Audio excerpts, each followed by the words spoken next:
My mother hinted at it, but never asked me directly.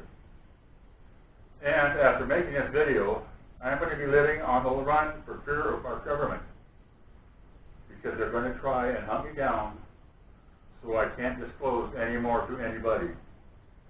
That is why I intend to tell you everything in this video that I can remember. I'm old. The public needs to know this. Some of the most amazing discoveries and achievements of mankind are being hidden from you. That is not right. My story starts as a kid. I grew up in a small town, southern Nevada. My dad was an aerospace engineer. I remember he always worked late hours. He could never tell us what he did for a job. My mom always told me not to ask him about it. He taught me to fly at an early age. I was a licensed pilot at 15. And when I got old enough, I went into the Marine Corps as a pilot. One thing led to another, and soon I was considered one of the top pilots in the Marines. At the time, I was 28 years old and was thinking about leaving the Marine Corps. Maybe finding a job back home, starting a family. That is, until I received the letter. I remember it said, classified, eyes only, on the envelope. And the only name on it was mine, Robert Miller. I opened the letter in private. It said that I was qualified for a top secret position as a test pilot at Groom Lake Test Facility. I thought, great. It also said a plane would be picking me up in Las Vegas Airport, private section at 3 a.m. to take me there. So we flew out there in the middle of the night, and two men in black suits escorted me into an underground building that was built in kind of like a side of a hill. And yes, the men in black are real. Believe me, they're real. I remember going down long hallways with many doors on each side. We went down several flights of stairs. Must have been far underground at that point. They showed me into a small room with a single bed and a desk. Then they told me this is where I was going to be living for the next 2 months. Inside the room, there was a small bed, a desk, and some weights for exercising. Before giving me the chance to even say no, the men left and locked the door. You can't object to these people. You have to comply no matter what. I looked inside one of the drawers in the desk, and there was a booklet titled something like Working at Groom Lake or something. I sat down on the bed and began to read it. It mentioned that there were 1,200 other employees working in the top secret base, and the public didn't know it existed. It stated that the base also went by the name Area 51. It said the only way to get a job at Area 51 was to be invited by an insider. I assumed that my father invited me, and this is where he'd been working when I was a kid. He had long since retired by the time I got there, and I wasn't sure what was in store for me now. About an hour later, the men wearing the black suits opened the door, told me to come with them. I remember the halls were like long metallic tubes, very dim. They brought me up a couple flights of stairs and brought me to another room. They told me to sit down across from that table. And they continued to explain why I was there. They told me I was going to be a test pilot for a new technology. This technology was not developed by humans, they explained, that they had discovered remnants of a craft in 1947. That ring a bell? And they had reverse engineered it. I was going to be the first one to pilot it. Also, they threatened me again, if I told anybody, even my family, there would be dire consequences for all. I asked them what were the origins of the craft they found, and if they really thought it was just from another country. They told me not of this world, and the beings that engineered it were extra-dimensional. They said the beings were still alive and were being kept in an undisclosed location on a facility. My first test flight was going to be tomorrow. I woke up early the next day, awaiting further instructions. A man came to my door and took to a large cafeteria where where I ate breakfast with other test pilots. And got to know other people on the base. Each section of the base was highly compartmentalized.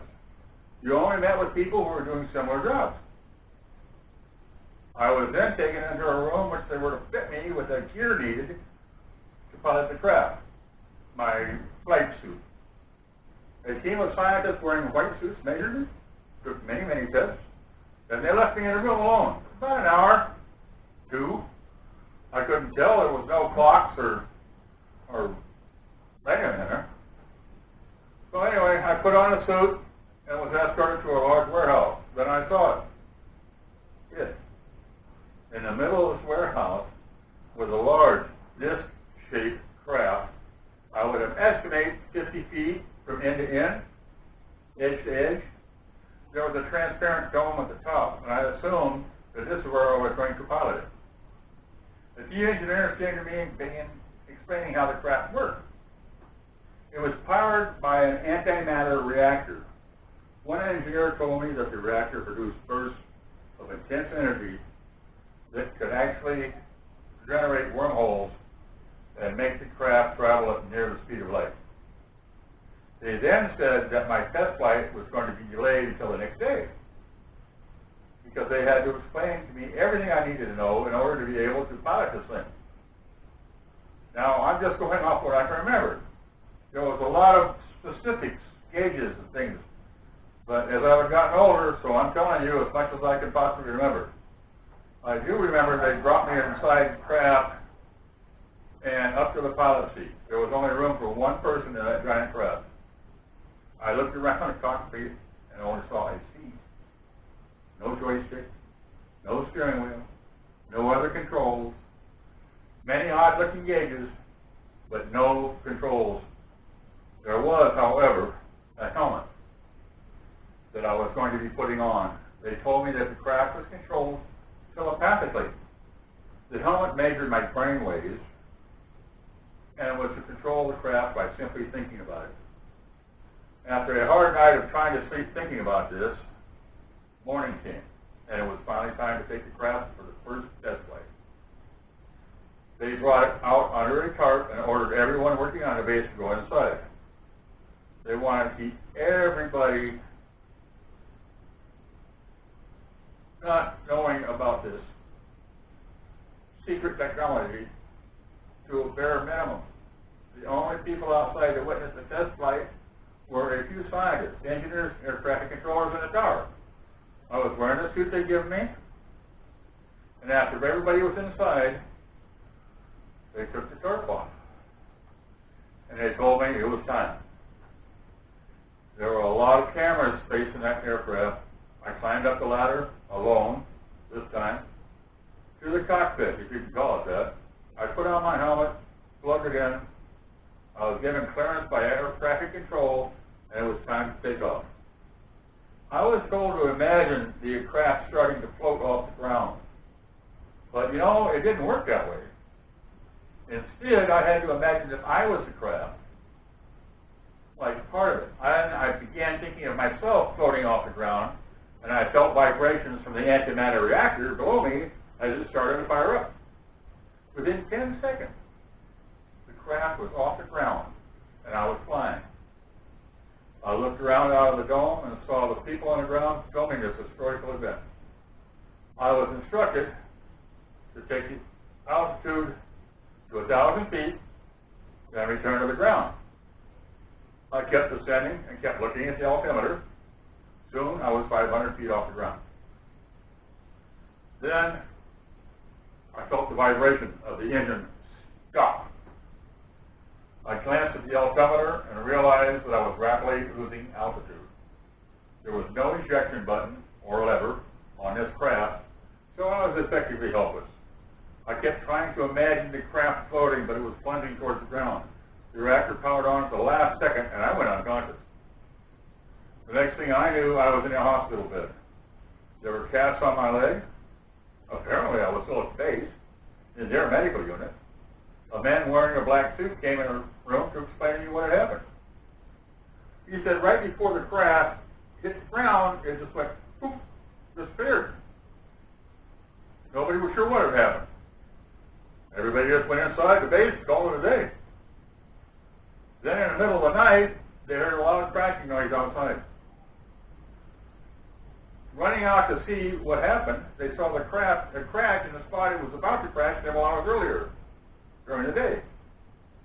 I was inside the pilot seat, unconscious. Both my legs were shattered. The scientists had hypothesized that the craft had actually time traveled to a point in time several hours later. They said I was going to be going home soon because of medical discharge, because my legs were gone. They had me sign a non-disclosure, the third one, stating since the first meeting, I would not tell anybody as long as I live in making this video. Well, as you can see, I have gone against this NDA contract because I feel that the public needs to know about this. Mind you, they had this technology in the 1950s. Imagine what secret technology they might have right now. If anything happens to me within coming days, well, you're going to know why, I guess. The truth is more important than my safety right now, though. Please take this information and do whatever you please with it. I just want to get this story out there, because I've been living a lie for a long, long time. My sincere hope is that the story gets heard by as many people possible. Many of you are going to think I'm lying. But I'm not interested in talking to those people. I'm only speaking to those of you that will listen. I would love to hear any questions you may have.